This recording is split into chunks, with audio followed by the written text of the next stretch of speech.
فاغفر لنا ذنوبنا وقنا عذاب النار. Sebelum saya memulai daripada hadis ini, Allah Subhanahu wa taala berfirman di dalam surah Al-Maidah ayat yang ke-6 mengenai wajibnya berwudu. A'udzu billahi minasyaitonir rajim. Bismillahirrahmanirrahim. Ya ayyuhalladzina amanu idza qumtum ilas shalah. Wahai orang-orang yang beriman, apabila kalian hendak salat dan kalian berhadas, di dalam tafsir Jalalain disebutkan apabila kalian berhadas, faghsilu wujuhakum, maka hendaklah kalian basuh wajah kalian, kemudian wa aydiyakum ilal marafiq, dan tangan kalian sampai ke siku-siku, wamsahu bi ru'usikum, kemudian kalian usap sebagian kepala kalian, wa arjulakum ilal ka'bain, dan kaki-kaki kalian atau dua kaki kalian sampai ke mata kaki. Wa in kuntum junuban fatahharu, apabila kalian sedang dalam keadaan junub, maka hendaklah kalian mensucikan diri kalian dengan mandi junub. Bapak, ibu, ayah, bunda yang dirahmati Allah Subhanahu wa taala, ini ayat ke-6 di surah Al-Maidah, yang mana inilah ayat yang mewajibkan kita untuk melaksanakan wudu atau mengerjakan wudu sebelum melaksanakan salat kalau kita punya hadas kecil atau hadas besar. Bapak, ibu, ayah, bunda yang dirahmati Allah Subhanahu wa taala, kita masuk bab nawafidul wudu. Kita sama-sama sudah faham makna tata cara wudu, Bapak Ibu sekalian. Nanti saya jelaskan lagi. An Anas ibn Malik radhiyallahu anhu qala. Ini hadis dari Anas bin Malik.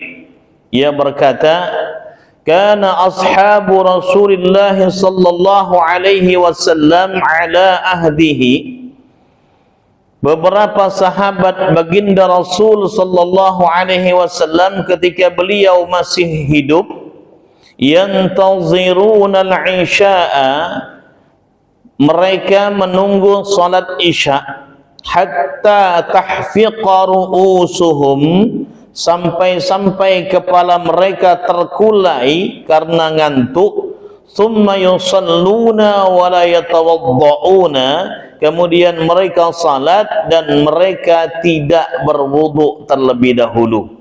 Ini Bapak Ibu ayah bunda, hadis ini mengandung pemahaman, mengandung makna bahwasanya kalau kita tidur dalam keadaan kita ini masih duduk dengan tegap, duduk dengan jejek, kalau bahasa Jawanya cecek, ini tegap namanya, duduk tegap, pantatnya ada di atas lantai, pantatnya di atas lantai begini. Karena logikanya begini, kalau mata terbuka maka pantat tertutup, tapi kalau mata tertutup pantatnya terbuka, Bapak Ibu. Maka orang-orang yang salat Jumat misalnya, yang suka mencari tiang kalau salat Jumat, suka mencari tempat senderan, Bapak Ibu, ya, berebut tiang kalau salat Jumat. Kenapa? Karena ingin tidur tadi, nyender ya. Semakin khatib menyampaikan khutbahnya makin jauh, makin jauh, makin jauh, makin pulas, makin pulas, makin pulaslah mereka. Apalagi khatibnya suaranya kecil. Ittaqullah, la tua khatibnya. Ittaqullah haqqa tuqatih wa la tamutunna illa wa antum muslimun. Pecah diri nabubuk mereka. Makin dalam nyender.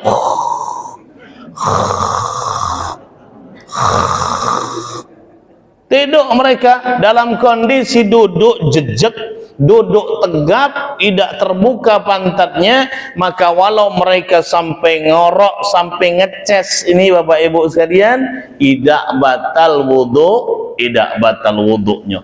Begitu mereka bangun hendak qomat nantinya, mereka tetap boleh sholat Jumat tanpa mengharuskan berwudu terlebih dahulu.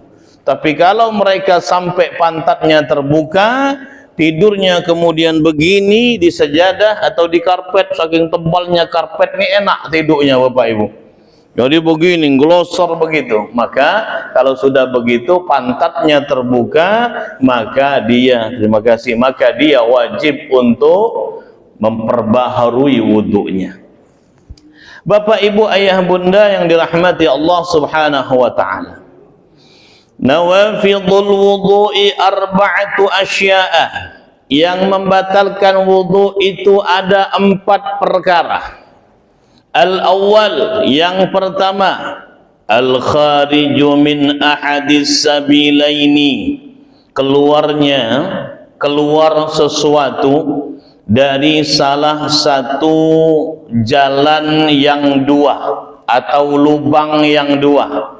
Min qubulin au duburin, dari jalan atau dari lubang depan atau lubang belakang.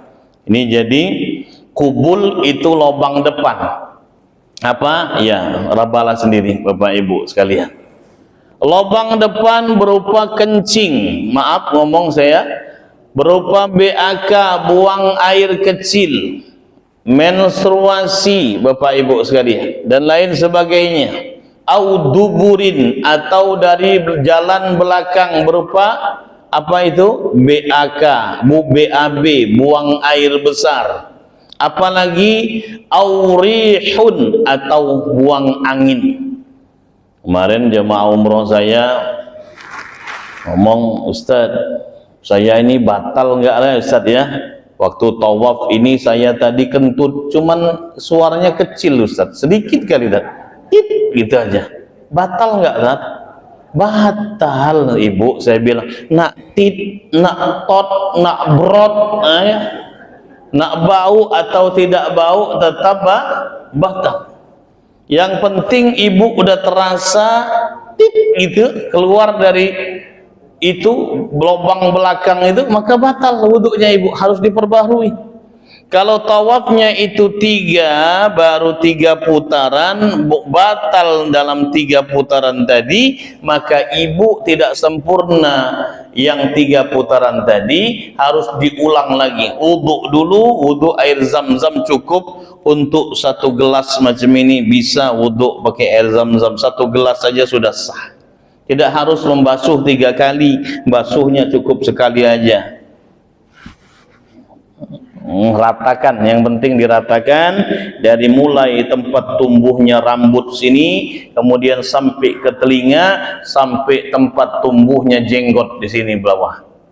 Itu sudah sah. Kemudian basuh tangan juga tidak harus 3 kali, sekali saja sudah cukup. Kemudian membasuh sebagian kepala, yang penting 3 helai rambut sudah kena, itu sudah cukup menurut pendapat mazhab Imam Syafi'i. Kemudian membasuh kaki juga begitu, cukup sekali saja sampai mata kaki sudah cukup. Kaki kanan sekali, kaki kiri sekali, tangan kanan sekali, tangan kiri sekali. Bapak Ibu ayah bunda yang dirahmati Allah Subhanahu wa taala, au ghairuhu, atau selain daripada kentut, illal maniya, kecuali keluarnya air mani, maka tidak batal wudunya. Orang yang keluar air mani tidak batal wudunya, tapi wajib mandi janabat, dia wajib mandi besar, wudunya tidak batal. Tapi kalau dia mau salat, wajib mandi besar, mandi junub namanya. Ini yang pertama. Yang kedua, as-sani, yang dapat membatalkan wudu seseorang, yaitu zawalul aqli binaumin aw ghairihi, hilangnya akal karena sebab tidur atau yang lainnya. Misalnya apa yang lainnya kecuali tidur, yaitu pingsan, yaitu dia kalau kena sakit ayan serangannya, kemudian dia ngelubuk-ngelubuk kena sakit ayan, hilang akalnya dia, maka wuduknya pun batal. Koma dia, maka wuduknya pun batal karena hilangnya akal. Gila dia, maka wuduknya pun batal karena hilangnya akal. Illa naumu qa'idin, kecuali tidurnya orang yang duduk tegak tadi. Nah, maka ini disebutkan di sini, kecuali orang yang duduknya tegap, duduknya jejak, mumakkinin maq'adatahu minal ardi, yang mana dia duduk itu tetap pantatnya di atas lantai. Ini yang tidak membatalkan wudu walau dia tertidur. Wassalis, yang ketiga, iltiqa'u basyarataini, bersentuhan kulit, rajulin wa mra'atin, laki-laki dan perempuan, kabiraini, yang sudah sama-sama besar atau sama-sama baligh, ajnabiyaini, yang bukan mahramnya, min ghairi hailin, dengan tanpa penghalang. Jadi ibu sama suaminya bersentuhan kulit batal menurut pendapat mazhab Imam Syafi'i. Bapak bersentuhan kulit dengan istrinya batal menurut pendapat Imam Syafi'i. Maka bersentuhan kulit ini membatalkan wudu kalau bersentuhannya dengan yang bukan mahram kita, laki-laki dan perempuan berlainan jenis kelamin. Kemudian timbul pertanyaan, Ustadz, kenapa kok ketika kita tawaf itu kita bersentuhan dengan perempuan, kita bersentuhan dengan laki-laki yang bukan muhrim kita, tidak batal wuduknya Ustaz, tawafnya terus saja boleh dikerjakan? Karena kita pada saat tawaf di sekeliling Ka'bah itu talfik mazhab, kita pindah mazhabnya Imam Malik, mazhab Maliki. Kita di Indonesia pakai mazhabnya Imam Syafi'i, ketika kita tawaf pakai pendapatnya Imam Maliki, mazhab Maliki, maka tidak batal wuduk kita oleh sebab kita bersentuhan laki-laki dan perempuan. Kalau kita batal wuduknya karena bersentuhan laki-laki perempuan, orang banyak itu berdesak-desaan Bapak Ibu, kapan selesainya tawaf kita? Bersentuhan batal wuduk lagi, bersentuhan batal wuduk lagi, tidak selesai tawafnya. Maka kita ikut pendapat mazhab Imam Malik, tapi wuduknya juga cara Imam Malik. Jangan kita nak lemak baik, kita wuduk cara Syafi'i, batalnya cara Imam Malik. Ini namanya sekiwit bahasa Inggrisnya Bapak Ibu sekalian, sekiwit. Jadi mak mana Bapak Ibu cara wuduknya Imam Malik? Kalau Imam Syafi'i membasuh kepala itu cukup dengan 3 helai rambut yang dibasahi dengan air, mengusap sebagian kepala, namanya mashu ba'dir ra'si, set. Kena 3 helai rambut sudah sah. Tapi kalau Imam Malik sesuai dengan hadis Rasulullah, Rasul itu kalau berwudu, ibu bapak ayah bunda, mulai dari dahi sini, dahi ini sampai ke belakang tengkuknya Rasulullah. Mak mana caranya Ustaz? Begini. Ini misal keran nih, keran air, kita giniin, tadain, buang dulu airnya, masuk dari sini, dari dahi ke belakang, ke depan lagi, kemudian sertakan telinga, begitu sampai 3 kali. Itu cara wuduknya mazhab Maliki, seperti itu. Masuk dari depan, dari dahi ke tengkuk belakang, kemudian ke depan lagi, ambil telinga 3 kali seperti itu. Ini pendapatnya mazhab Imam Malik atau mazhab Maliki. Jadi batalnya kagek menurut mazhab Maliki juga. Bersentuhan laki-laki dan perempuan tidak membatalkan wudu. Nah, di dalam ayat ke-6 surah Maidah tadi, ayat yang selanjutnya ada berbunyi aula mastumun nisa, atau bersentuhan laki-laki dan perempuan. Inilah yang membuat daripada mazhab Maliki dengan mazhab Syafi'i berbeda pendapat. La masa yulamisu la mastumun nisa, dalam ayat ini Imam Syafi'i mengartikan sebagai bersentuhan kulit, tetapi Imam Maliki ini memaknainya sebagai senggama, hubungan suami istri. Kalau dia hanya sentuhan kulit tidak membatalkan wudu, yang membatalkan adalah hubungan suami istri. Kalau Imam Syafi'i bersentuhan kulit saja sudah membatalkan wudu menurut daripada ayat ke-6 surah Al-Maidah tadi. Bapak, Ibu, ayah, bunda yang dirahmati Allah.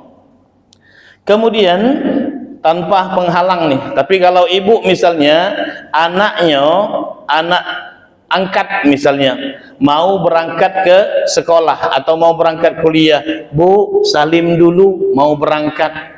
Ibu mau sholat duha pada saat dia mau berangkat, kemudian ibu memasukkan tangannya di balik mukena. Anaknya salim sama ibu dengan ada penghalang mukena tadi, ini tidak membatalkan wudunya. Ustaz, anak angkat batal ya? Batal, karena anak angkat bukan anak kandung kita, berbeda hukum dengan anak kandung. Kalau anak kandung nak dia lanang, berbeda jenis kelamin dengan kita ibu, maka tidak batal menyentuhnya. Bapak juga kemudian punya wudu, disalimi sama anaknya yang perempuan, tidak batalkan wudu. Muncul kemudian pertanyaan lain, mak mana kalau anak tiri Ustaz? Anak tiri mak mana hukumnya Bapak Ibu? Anak tiri, kalau kita punya anak tiri yang dibawa oleh istri kita yang baru, misalnya dia istrinya 2, istri yang kedua ini yang muda ini bawa anak dwikok, anaknya sudah akil balik, sudah SMP kelas 1 kelas 2. Kemudian anak ini ada yang laki-laki ada yang perempuan. Bapak mau sholat, kemudian dia salim sama bapak, maka tidak batal selama bapak sudah berhubungan suami istri dengan ibunya. Kalau belum berhubungan suami istri dengan ibunya, maka dia masih membatalkan wudu. Kenapa dia muhrim? Karena dia muhrim karena jalur pernikahan. Jadi anak tiri, kalau kita sudah berhubungan dengan ibunya atau bapaknya, maka ini jadi muhrim kita. Tapi kalau belum berhubungan dengan ibu atau bapaknya, belum jadi muhrim kita. Bisa dipahami Bapak Ibu? Bapak Ibu, ayah bunda yang dirahmati Allah Subhanahu wa taala. Ar-rabi', kemudian yang keempat yang dapat membatalkan wudu, massu qubulil adami, yaitu menyentuh daripada kemaluan anak Adam. Kemaluan anak Adam itu berarti kemaluan manusia. Au halqati duburihi, atau atau silitnya. Ya, silit itu lubang belakang tuh, disentuh itu silit itu, area itu, maka itu membatalkan wudu. Menyentuhnya dengan apa? Disebutkan di dalam kitab ini bi batnir raha, atau dengan ini dalamnya telapak tangan. Ini batnir raha namanya. Kalau ini punggung tangan. Kalau ibu menyentuh kemaluan atau bapak menyentuh kemaluan manusia dengan punggung tangan ini tidak batal. Tapi kalau dengan dalamnya tangan ini, telapak tangan namanya, batal. Au butunil asabi', ini butunil, dalamnya jari jemari. Nah, ini dalamnya jari jemari, ini dalamnya telapak tangan. Menyentuh begini, ini batal. Ini lato-lato misalnya, sentuh begini batal. Tapi kalau nyentuhnya begini, bapak misalnya mandi, bapak nih kadang kalau mandi lupa bawa anduk, lupa bawa sarung juga. Kemudian habis mandi, tak kati anduk ini, mak mano. Kemudian ibu tak kati juga, anak juga tak kati, dewean di rumah. Keluar icrik-icrik dari kamar mandi, kemudian tiba-tiba ada yang datang. Ibu tuh baru balik dari belanja di pasar. Nah, kacau ini kata dia kan. Kemudian ditutupi lato-latonya pakai tangan macam ini ditutupi. Nah, kalau begini sentuh dia, maka dia batal. Tapi kalau dia nutupinya begini caranya dengan punggung telapak tangan ini, nah, kacau ini kejingoan sama bini. Ditutupinya bagi gini lato-latonya, maka tidak batal. Itu beda Bapak Ibu. Jadi nutupnya pakai punggung telapak tangan tidak batal, nutupnya pakai telapak tangan yang dalam maka dia batal. Bapak Ibu, ayah bunda yang dirahmati Allah Subhanahu wa taala. Kemudian Ustadz mak mano kalau kita megang iseng-iseng megang kemaluan sapi atau kambing Ustadz? Mak mano Ibu Bapak? Batal tak wudunya? Tidak batal. Kenapa? Bukan anak Adam dia. Dia anak sapi, anak kambing, bukan anak Adam. Yang batal itu anak manusia. Kita punya sapi. Bapak habis wudhu, nginjuk makan sapi, ya. Kemudian terpegang peler sapi. Ngomong ya, kemaluan sapi. Diremes-remes kemaluannya. Batal enggak? Enggak batal walau diremes-remes. Ada punya kambing, miara kambing, kemudian megang iseng-iseng megang peler kambing, batal tak? Ya, tidak batal karena dia bukan anak Adam. Bapak Ibu ayah bunda yang dirahmati Allah Subhanahu wa taala, inilah 4 perkara yang dapat membatalkan wudu kita. Kemudian selanjutnya bab sifatus salat, bab sifat salat Nabi Muhammad sallallahu alaihi wasallam. Dijelaskan dalam kitab Fathul Mu'in apa itu yang dinamakan salat. Salat adalah af'alun wa aqwalun muftatahatun bitakbir wa mukhtatamatun bitaslim. Salat adalah perbuatan. Salat adalah gerakan-gerakan dan juga lafaz-lafaz atau juga ucapan-ucapan, doa-doa yang mana itu dimulai dengan takbiratul ihram dan ditutup dengan salam. Jadi kalau ujuk-ujuk ada orang masuk masjid, salat subuh tadi, dia tidak pakai takbir langsung bayar sedekap. Langsung bersedekap macam ini, tidak takbir, Allahu Akbar, ini mulai langsung sedekap dia. Nah, ini namanya tidak salat. Atau kemudian dia tidak akhiri salatnya dengan salam, maka ini tidak dinamakan salat, salatnya tidak sah. Atau dia salat diem aja selama salat, Allahu Akbar, diem aja, baca Fatihah hendak, baca surat juga hendak, baca zikir-zikir ketika rukuk, ketika sujud, tahiyatnya tidak juga, maka salatnya tidak sah. Atau baca bacaan semuanya tapi tidak ada gerakan sama sekali, tidak ada gerakan rukuk, tidak ada gerakan sujud, maka juga tidak sah salatnya. Bapak Ibu ayah bunda yang dirahmati Allah Subhanahu wa taala. Selanjutnya kita akan membahas mengenai hal-hal yang membatalkan salat. Tubtilus salat bi 14 khaslatan. Yang dapat membatalkan salat itu ada 14 perkara. Yang pertama, bil hadasi. Salat batal karena adanya hadas, baik hadas kecil maupun hadas besar. Ketika salat kemudian buang air kecil, cur gitu.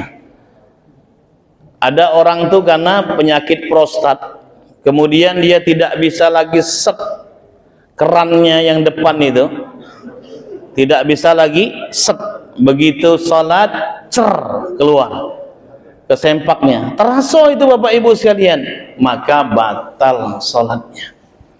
Atau ketika salat buang air, buang angin tadi, tot brot, nah itu batal. Ini hadas kecil. Hadas besar, keluar mani, dia membayangkan hal-hal yang erotis. Begitu membayangkan orang ini libidonya tinggi, keluar mani Bapak Ibu sekalian, maka batal sholatnya. Hadas kecil atau hadas besar. Wa biwuqu'in najasati illam tulqa halan min ghairi hamlin. Yang kedua, yang dapat membatalkan salat, jatuhnya najis di atas badannya atau di atas bajunya dan tidak dia singkirkan dengan segera. Salat, kemudian ini masjidnya buruk misalnya, pojok atap itu lah banyak bolong-bolongnya, banyak cicak-cicak di pojok itu. Begitu dia salat rakaat yang kedua, salat isya, kejatuhan bangkai cicak, kelepuk, jatuh di punggungnya atau jatuh di bahunya. Dia diam aja, tidak segera menyingkirkan ini bangkai cicak tadi, maka batal salat. Kalau kita tahu ada bangkai cicak kemudian jatuh di bahu kita, jatuh di punggung kita, hai bangkai cicak ini kayaknya banyak cicak di sini, kemudian kita langsung singkirkan itu bangkai cicak, ini tidak membatalkan salat. Tapi kalau bangkai ini kita tidak singkirkan, ini dapat membatalkan salat kita. Bapak Ibu ayah bunda yang dirahmati Allah Subhanahu wa taala. Ini yang kedua. Wankishafil aurah illam tastur halan. Tersingkapnya aurat kita apabila tidak langsung ditutup, maka dia dapat membatalkan salat. Salat di depan, salat di halaman atau di lapangan. Kemudian ketika itu angin kencang bertiup karena hendak hujan deras, angin kencang bertiup, kemudian tersingkaplah sarungnya sampai kelihatan pahanya. Bapak Ibu, kalau tidak segera ditutup ini auratnya, maka membatalkan salat. Ibu pakai mukena, kemudian tersingkap betisnya, tidak ditutup dengan segera, maka ini membatalkan salat. Maka harus ditutup dengan segera kalau dia tersingkap karena angin atau karena sebab yang lainnya, tersingkap auratnya. Kemudian yang keempat, wan nutqi biharfaini, yaitu berucap dengan satu huruf atau dengan dua huruf, mufhimin amdan, yang memberikan pemahaman dengan sengaja dia berucap ini. Kalau tidak sengaja tidak batal. Kalau sengaja maka batal, walaupun cuma satu huruf dia ucapkan, walaupun cuma dua huruf dia ucapkan. Satu huruf mana Ustaz yang memahami? Bahasa Arab. Misalnya ketika kita salat, Allahu Akbar, Bismillahirrahmanirrahim, Alhamdulillahi Rabbil Alamin, Waladdallin, Amin. Bismillahirrahmanirrahim. Budak rame. Budak ini rame. Guduk. Budak ini berlari-lari di masjid. Kemudian dia ini membaca surah Wal Asri. Bismillahirrahmanirrahim. Wal Asri innal insana lafi khusri. Maksudnya supaya budak ini diam. Kalau dia sengaja membaca khusrin ini dengan dikeraskan ini untuk supaya memahamkan anak-anak yang tadi ribut tadi supaya diam, maka batal salatnya. Atau ketika salat dia ada kerja bakti di masjid, pagi-pagi hari, kemudian sampai menjelang zuhur, kemudian zuhur dia salat berjamaah. Habis zuhur kemudian ada pembagian uang amplop untuk yang kerja bakti, masing-masing 100.000 rupiah. Ini banyak yang kerja bakti. Dia salat sunnah di samping ini apa namanya, samping pintu itu. Pak Imam Subarno, Pak Haji Imam Subarno bilang, bapak-bapak, ini ada dari masjid dibagikan amplop sebesar 100.000 untuk yang kerja bakti pada hari ini. Bapak Fulan ada? Bapak Fulan ada? Tidak ada Pak. Bapak Nyoto tidak ada, Pak Selamat tidak ada. Pak Selamat sedang sholat. Pak Selamat sedang sholat, dia ingin menunjukkan bahwasanya dia ada, dia kemudian berdehem. Nah, dia ngomong, dia berdehem cak itu, ya.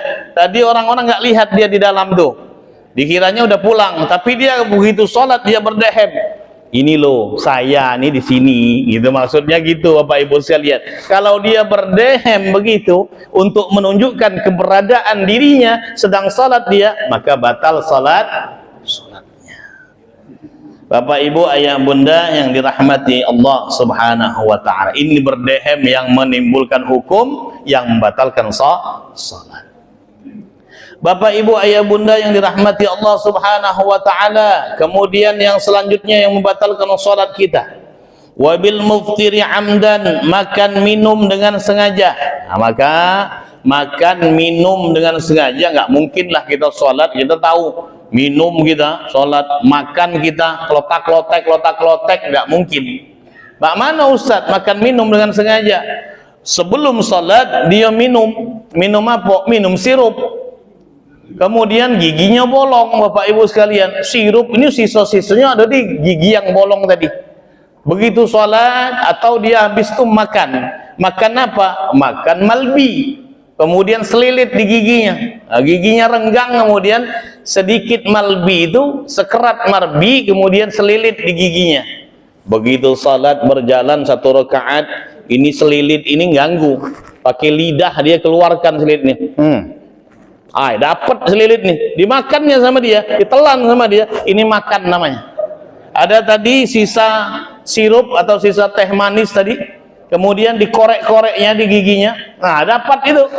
Kemudian terasa ini manis, ini diminum sama dia, maka ini membatalkan salatnya. Inilah yang disebut makan minum ketika salat. Bapak Ibu ayah bunda yang dirahmati Allah Subhanahu wa taala, yang selanjutnya yang membatalkan salat di dalam kitab ini disebutkan wal aklil katsiri nasiyan, makan dengan porsi banyak walaupun dia dalam keadaan lupa. Salat lupa kemudian makan, Bapak Ibu sekalian. Karena salat di depan makanan, lupa dia dalam keadaan salat. Ada yang macam ini, ada. Lupa dia, kemudian makan dalam porsi yang banyak, maka ini membatalkan salatnya, walau dilakukan dalam keadaan lupa.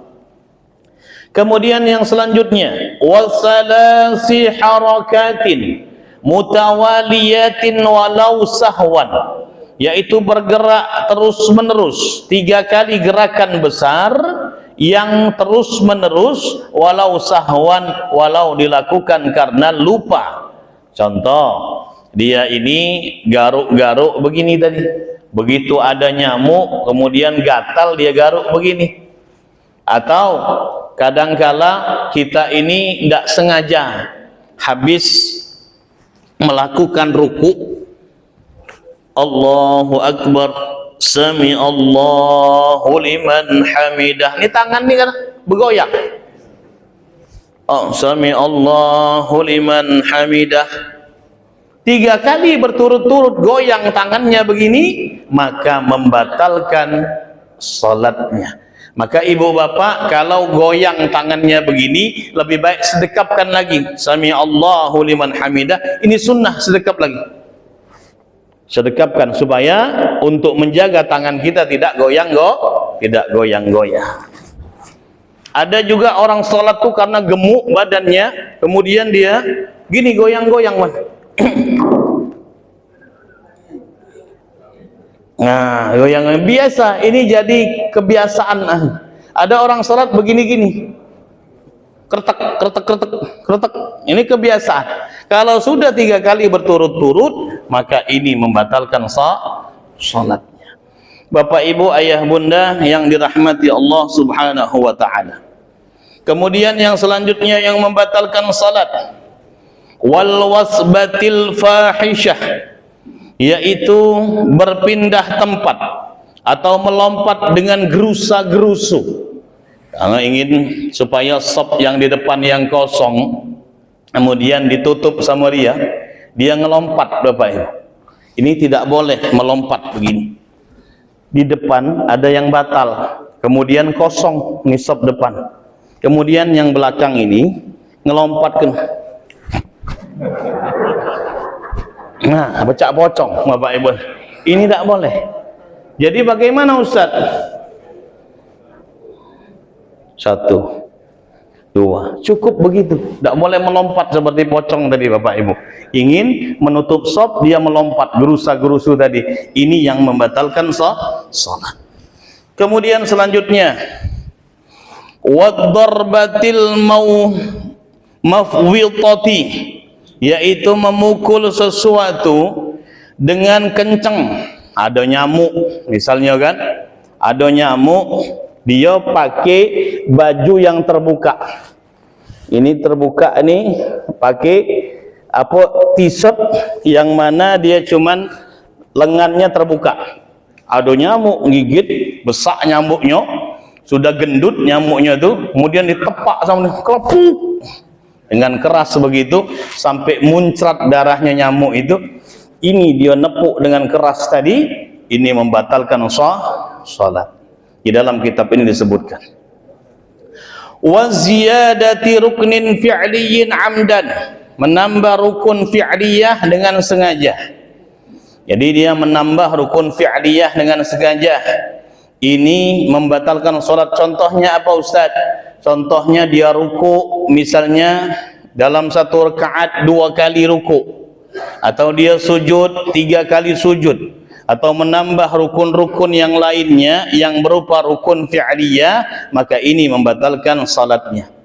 Kemudian yang selanjutnya yang membatalkan salat, wat taqaddumi ala imamihi bi ruknaini fi'liyaini, yaitu mendahului imam dengan 2 rukun yang berupa rukun gerakan-gerakan. Contoh, imam masih ruku, dia sudah sujud. Begitu terus setiap rakaat begitu. Imam masih ruku, dia sudah sujud duluan. Ini sudah 2 rukun i'tidal. Kemudian ruku dia tidak menyetarai dengan imam, tidak dilakukan bersama imam, maka ini membatalkan salatnya. Wa tahallufi bihima bighairi uzrin. Kemudian yaitu menyelisihi rukun dengan imam itu tanpa uzur. Ada 2 rukun yang diselisihi dia tanpa uzur, maka ini juga membatalkan salatnya. Wa niyyati qat'is salah, niat untuk memutus salat, ini juga akan membatalkan salat. Begitu salat dia, aduh, imamnya tidak lemak nih, imamnya bacaannya panjang nian yo, lah suaranya jahat, bacaannya panjang pula, imam ni tak lemak ni dah, aku nak mutus ke solat beh kalau macam ini. Nah, walau dalam hati dia ngomong begitu, putus solatnya, batal solatnya Bapak Ibu. Kemudian apalagi, wa ta'liqu qat'iha bi syai'in, dan menggantungkan untuk memutus salat dengan sesuatu. Contoh, kalau kawan saya datang ke rumah, saya akan batalin salat zuhur ini. Kalau kawan saya datang, kalau ada tamu datang ke rumah yang nganterin duit pada hari ini, saya akan batalin salat ini. Begitu salat dia, salat zuhur, Allahu Akbar, walaupun tamunya belum datang, batal salatnya Bapak Ibu. Apalagi tamunya sudah datang. Begitu tamu datang, notok pintu, kemudian, wah ini tamu datang, kata dia, batal salatnya. Ini kalau dia menggantungkan kepada sesuatu perkara atau sesuatu hal, maka salatnya sudah batal karena sebab itu. Wa taraddudi fi qat'ihima, kemudian ragu-ragu dibatalkan atau tidak dalam salatnya. Aduh, ada hujan, ibu misalnya lagi salat asar atau salat zuhur, ibu dari pagi nyuci, kemudian berjemuran, ini sudah masuk musim penghujan. Aduh, ini sudah gelap ini hari ini, pecaknya mendung, geluduk-geluduk petir pula, pecaknya nak hujan ini. Batal ke apa tidak salat ni? Batal ke apa tidak? Kalau ibu ragu-ragu model macam itu, batal atau tidak dalam salat ibu, maka salat ibu batal hukumnya. Kata ulama-ulama mazhab Imam Syafi'i, maka salat tidak boleh kemudian berniat untuk membatalkan salat, maka dengan serta merta salat ibu menjadi batal.